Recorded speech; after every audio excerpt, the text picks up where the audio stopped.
สบายดีพ่อแม่พี่น้องมื้อนี้บุญนักสิพามามางเครือมักทั่วเนาะโมเมนต์มางเครือเรามางอันคางมักทั่วเลยเฮาเฮ็ดโค้งเล็กแบบนี้มางโค้งแล้วเอาไว้ใส่ปีหน้าเนาะปีหน้าเฮาก็จะใส่ต่อเนี่ยเฮาเก็บมักทั่วแล้วเราก็สิมางเอาจังซี่ล่ะ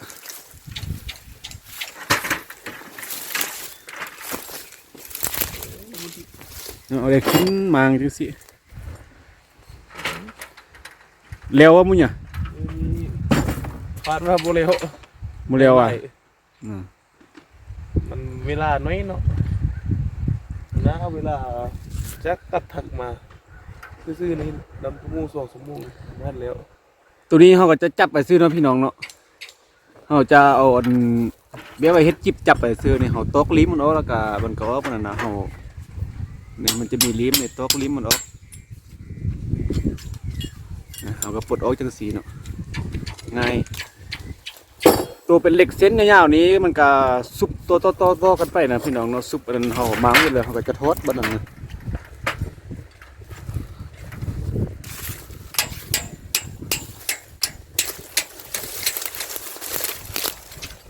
ว่าเขาเก็บเกี่ยวมักทั่วเหลียวหมดแล้วเนาะ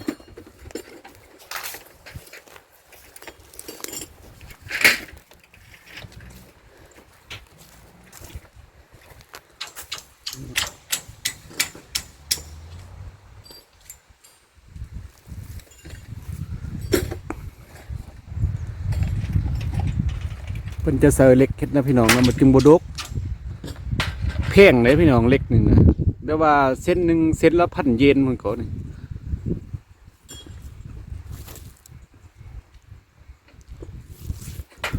เมื่อเขาทอดออกมาเขาตอกลิ้มออกเดียวแล้วเขาก็สีแกะเขาก็มัดมันนะ6 เซนเขาจะมัดไว้เฮ็ดมัดหนึ่ง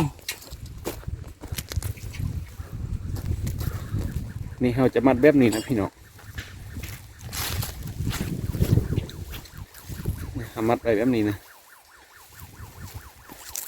เขาจะเป็นผู้มางเนาะ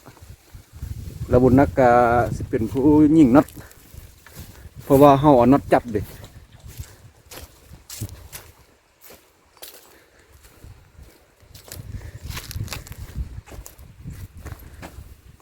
นี่นะสวรรค์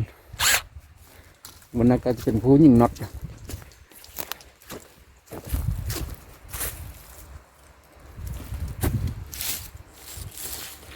มันมีน็อตจับนะพี่น้องน็อตแล้วนี่นะ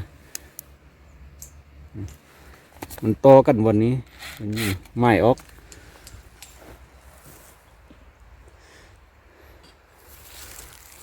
ตอนนี้บ่าย3 โมงพี่น้องบรรยากาศกำลังดีก็สีเย็นๆนิดนึง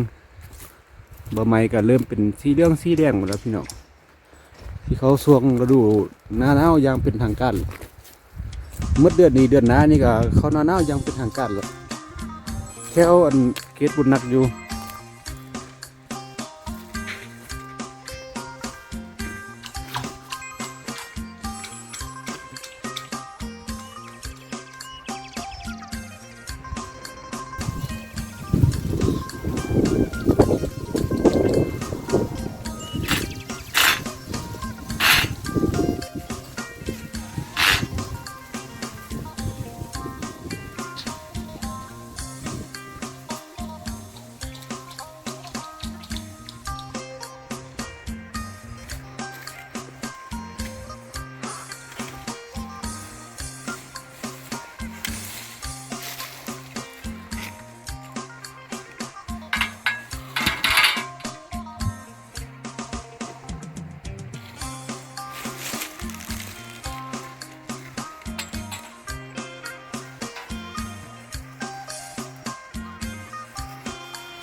มาให้ต้นคน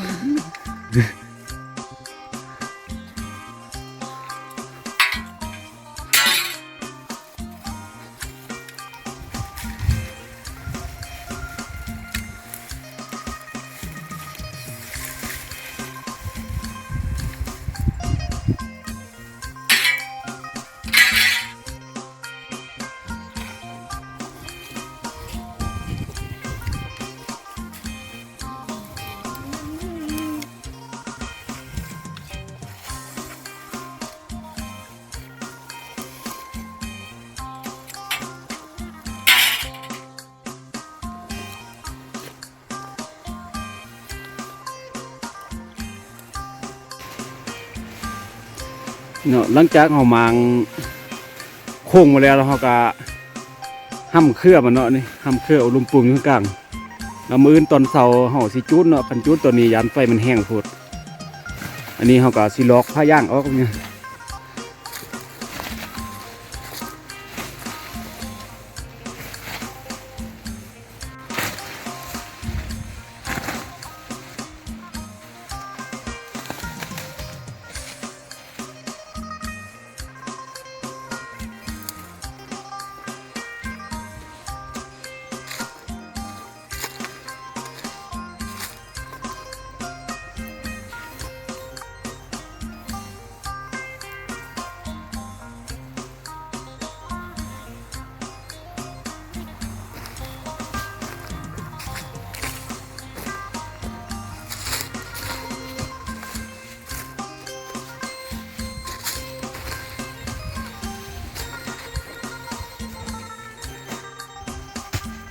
Marucing. Marucing. Marucing. Lelilin. โอ้นี่ก็เฮ็ดแต่เฮ็ดว่าน้อยเนาะ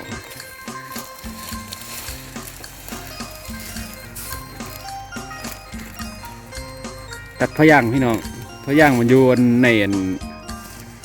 กล่องนี่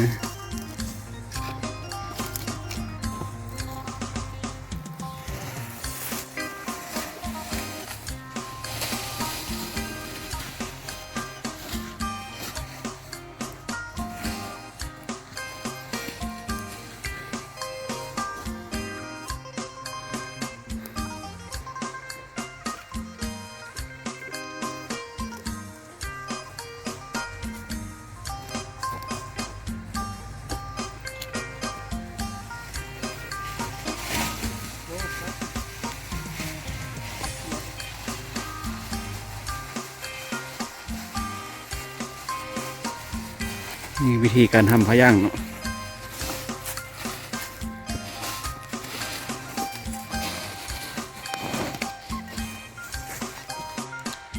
นี่เนาะพี่น้องเนาะมือนี้ก็เป็นมือต่อมาเนาะเป็นมือที่3มาเนาะมนนักก็สิมาจุดขี้เหงื่อนี่นะมื้อนี้เนาะมาผู้เดียวมื้อนี้มนนักมาผู้เดียวให้สุ่มหมู่ก็จะไปเฮ็ดเวียกแนวอื่นเดี๋ยวเพิ่นบอกว่าบนนักมาจุดขี้เหงื่อแต่บนนักก็สิแบ่งจุดเนาะเพราะว่ามันเป็นกล่องใหญ่โพดยันไฟแห้งเลยไฟไม้ป่าบนนักสีแยกออกเนาะสีแยกออกแล้วก็สีแบ่งเป็นกล่องจุดเนาะ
ไฟแห้งคักพี่น้อง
มื้อนี้บุญนักสิกราบลาพ่อแม่พี่น้องไว้